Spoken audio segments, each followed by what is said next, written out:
group's contribution to the Ethnic Day will be this dance to the Waltz from Russian Porcelain. Ukrainian, German, Scottish, Maori, Croatian, Italian, Indian and Japanese groups will also participate with dancing displays and food stalls. Sunday will be the first public performance for the Russian group, whose ages range from 6 to 17. The Ethnic Day was organised in an effort to attract people to the 8-day book fair, which is being held to raise funds for much-needed on-campus student accommodation at Newcastle University.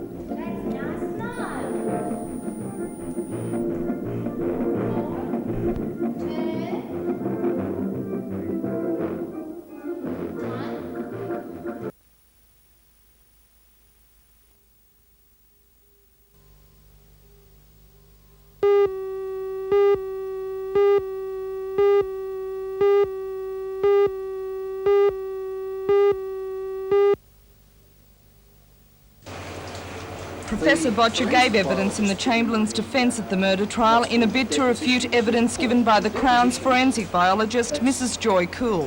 One of the main points that convicted Mrs. Chamberlain of the murder of her 9-week-old daughter Azaria was the discovery of fetal blood in the family car.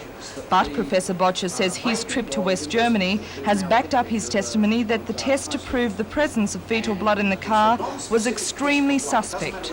Trial at Darwin, there were basically 2 points that I tried to get across. One was that the results of tests on blood in the car and various items recorded by the forensic biologist were not consistent with those to be expected if the blood had come from Azaria Chamberlain. The second point was that after tests that I had done myself here in the laboratory, was that the test solution used to detect fetal haemoglobin in the blood stains from the car would also react with adult haemoglobin, not simply just fetal haemoglobin. Was the solution made in West Germany? Yes. Is that the reason you went to West Germany? Yes. It was follow-up work that has been going on for some time, yes, and it was related to that test solution. Were your conclusions proven? My ideas certainly were supported by the results of work in West Germany and some work that was conducted whilst I was there. So as far as you're concerned, your trip to West Germany was successful? Yes, it was fully successful. We obtained the information that I anticipated we would obtain before we went, and as well we obtained additional information which is certainly of significance in this case. The solicitor for the Chamberlains, Mr. Stuart Tipple,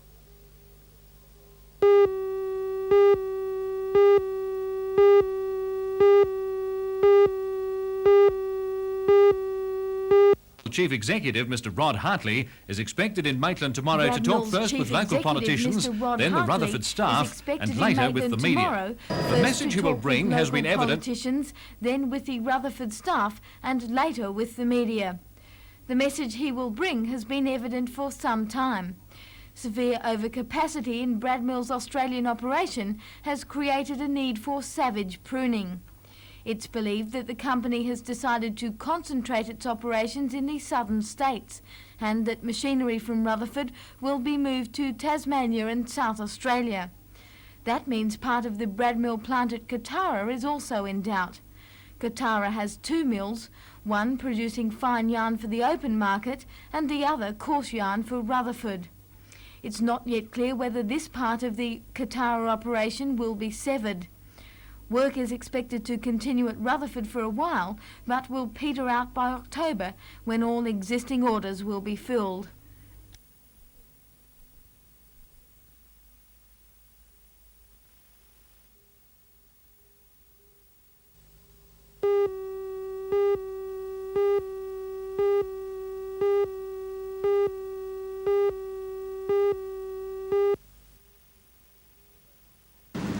Although not quite finished, the Terrace Centre was officially opened today by the Port Stephens Shire President, Councillor Roy Taylor. The 2-storey complex took only 22 weeks to get to this stage, and according to the development office, has been designed to complement this refurbished, historic homestead. That building has been leased to the National Parks and Wildlife Services Regional Office. The complex provides, according to Mr. Borders, I think that there is still a further need. We've got Raymond Terrace is growing. So is there room for more development? I think that there is still a further need. We've got an increase in population with the smelter opening down the road at Tomago, and with the advent of the FA-18s being based at Williamtown, I believe that there's the possibility of further need of another complex, yes.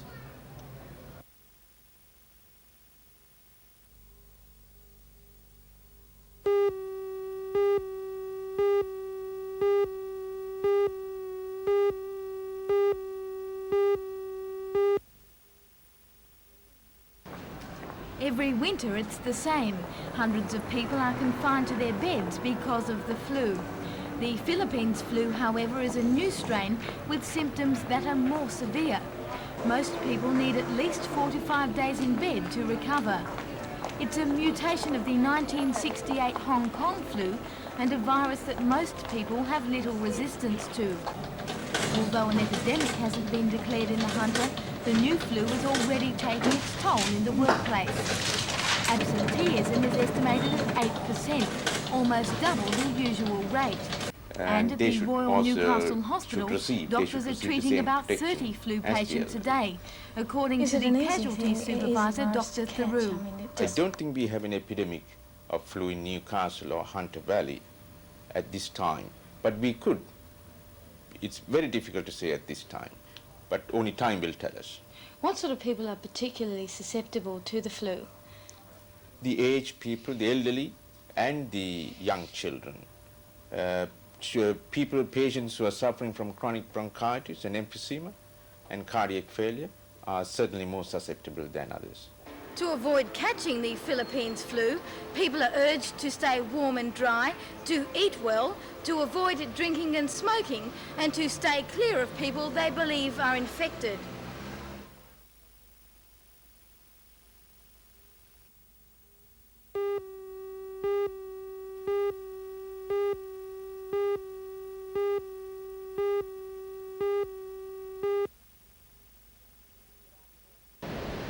Good afternoon. Well, the fishing should be really good this weekend. The outside conditions are almost perfect. You've got a slight northeast breeze blowing. As you can see, it's glassed out pretty well, a little bit lumpy inshore. There's a few good swells coming in. You'll have to watch it when you're fishing around the rocks. The black fishing's been excellent around the rocks, and these couple of guys are really giving it a bit of a go. But you'll find that if you fish quietly on the, probably tomorrow lunchtime should be the good go for blackfish.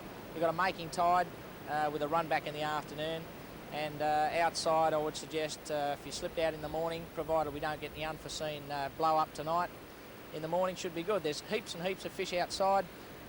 Billy Frost and Alan Nita got what I'd call 2 good boxes of flathead squire outside on Wednesday, and they were telling me it's really glassed out there, and the schools and schools of salmon are showing up from Redhead right through to the breakwater itself.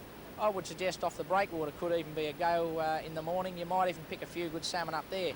They tend to like the making tide, and you'll certainly have that tomorrow. And don't forget, if you're going to fish around the rocks, be a little careful. There's just a bit of a swell getting away, which could cause a little bit of problems if you're right on these low rock shelves. If you're fishing up high, you'll probably get wet, but not too, it's not too dangerous. That's about it for the afternoon. Good afternoon.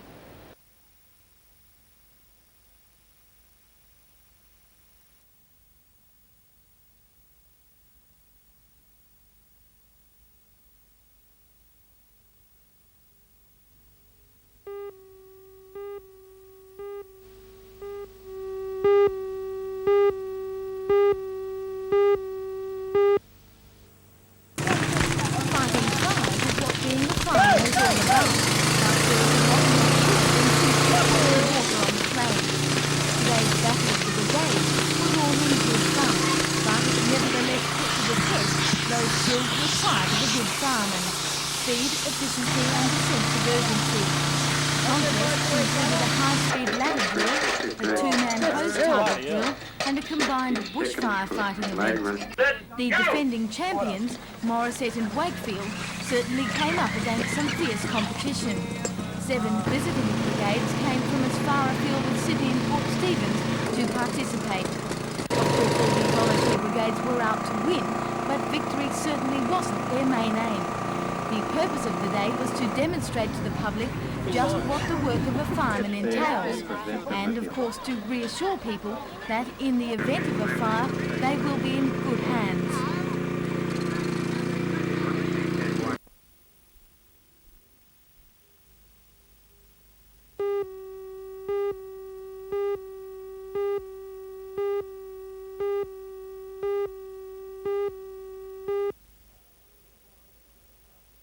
It was difficult to count them, but probably all 600 Rutherford production workers met in Maitland today to plan their strategy. They passed several resolutions. First, they called for the federal government to convene a meeting of all concerned parties in order to stop the closure. And they called upon Bradmill to withhold all retrenchment notices until the result of such a meeting is known. Bradmill has said layoffs will begin in 6 weeks' time. The workers also banned the removal of any machinery from the Rutherford plant and called on their counterparts in the southern states to support them. However, State Secretary of their union, Mr John Ruffley, told them not to be too hopeful on this point. On the question of redundancy payments, the workers decided to neither accept nor reject the company's offer until all avenues to keeping the plant open have been exhausted. Bradmill's offer is 1 week's pay for each year of service. Showing perfect timing, in the midst of everything, a telegram arrived from Premier Rann addressed to the local member, Alan Walsh. In it, the Premier offered his Minister for Industrial Development, Mr Day, to hold talks on the latest Hunter employment crisis. Mr Day will meet unions and company officials late tomorrow afternoon. Production workers from Katara will hold their own stoppage and meeting at the Broadmeadow Police Boys Club at 10 o'clock in the morning. Maitland itself is stunned by the latest problems. 2,000 of its population of 42,000 will be directly affected by a Bradmill shutdown, and flow-on effects throughout local business will be felt. While Maitland has a wide employment base, they are all small businesses and quite incapable of absorbing the 600 jobs due to be lost at Rutherford. Maitland has no other large single industry and must be ruining the day the Alumax smelter project at Farley was dropped. I think that the possibility of 3,000 jobs that were proposed there, and we could have had them, make it now seem a crying shame that this area never achieved that position of another industry. With 17% of the available workforce unemployed at the moment and the figures set to go higher before Christmas, there's little Maitland can do but feel sorry. Well, this is the problem. What are they going to do? I really feel sorry for the people. I feel sorry for that. Well, I feel sorry for the district, and I definitely feel sorry for the people, particularly the young people that are struggling to pay for a home, bought a home, paid for it, and for this to hit them.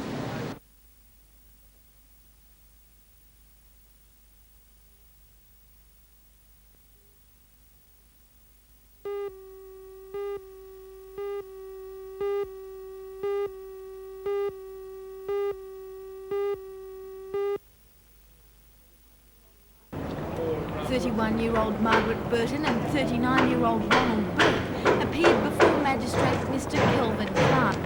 It's alleged that twice between the 1st of January and the 31st of March, the two met and agreed to murder Mrs Burton's husband.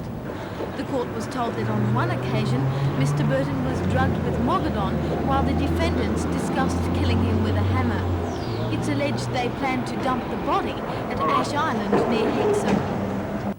In recorded interviews carried out by police on the 30th of June and the 2nd of July, both defendants admitted to conspiring to kill Peter Burton. Most of the evidence heard in court today dealt with those recorded interviews. The key witnesses were homicide detectives Senior Constable Brian Williams and Senior Constable Geoffrey Prentice. Detective Williams was asked by counsel for Burke whether during an interview he struck Burke, pushed him against a steel filing cabinet and accused him of lying. Later he was asked by counsel for Mrs Burton whether he accused her of murdering her husband and told her she would never see her children again. Detective Williams and Detective Prentice both denied any of those incidents taking place. Early this afternoon, the hearing was adjourned when the court was told that a senior homicide detective would be unable to take the stand because of commitments at a murder trial in Sydney. It will recommence on the 12th of August. The magistrate then agreed to continue Mrs. Burton's bail and to release Burke from Maitland Jail on a $10,000 conditional bail. Mr. Clark agreed to the bail against the advice of Police Prosecutor Sergeant Brian Bourne. He said he couldn't see that if Mrs. Burton was free, why her alleged co-conspirator should be locked up.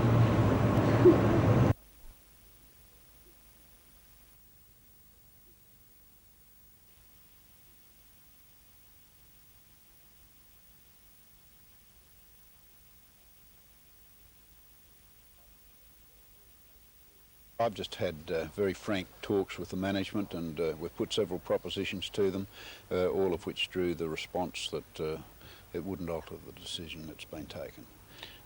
So in effect, what we've got down to with the company is simply to ask them to make available to any other prospective purchaser or lessee the site.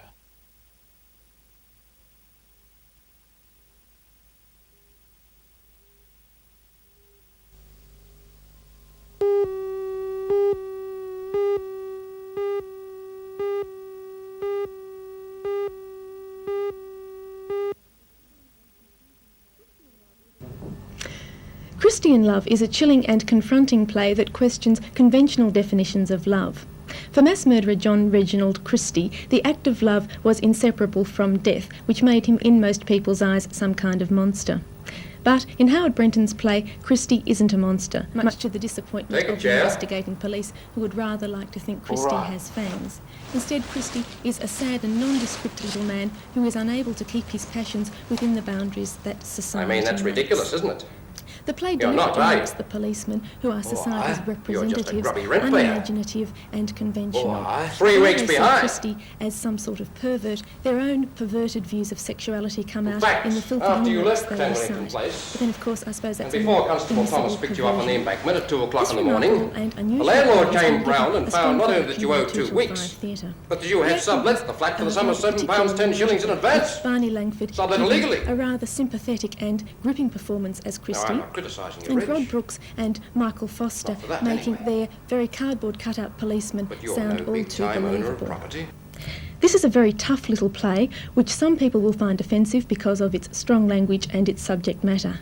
However, for those who don't come into this category, Christie in Love is an absorbing and a thought-provoking experience.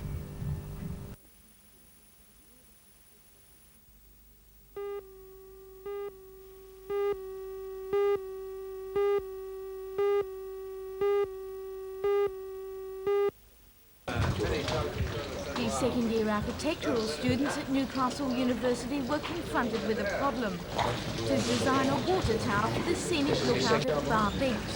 But not just an ordinary water tower, one that would be a tourist attraction and a landmark. When the Hunter District Water Board heard of the assignment, it decided to offer a prize for the best entries. 36 designs were submitted, but the standard was so high that judges were unable to choose one winner. Yesterday, 8 students were presented with cheques by the Water Board President, Dr. John Patterson. The winning entries are on display in the foyer of the Water Board's Hunter Street offices.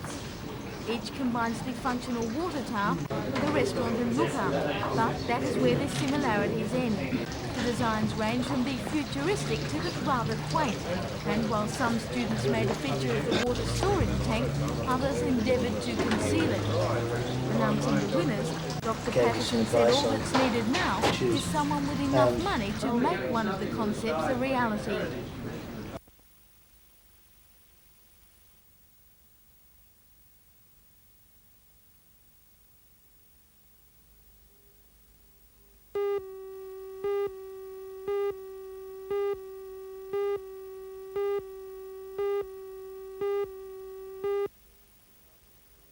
Newcastle and the Green Shorts, whilst out of semi-final contention, were looking for a win over Bankstown, who are placed 4th on the competition ladder. The Newcastle team, including Peter Steiger, and yesterday won selection of the combined New South Wales University's team to meet the Chinese next month, tried hard. However, the experience of the Bankstown players proved the deciding factor, and Bankstown ran out winners 3-1. Newcastle's loss today has meant that Central Coast will almost certainly miss their chance of playing in the semis of the State League Volley.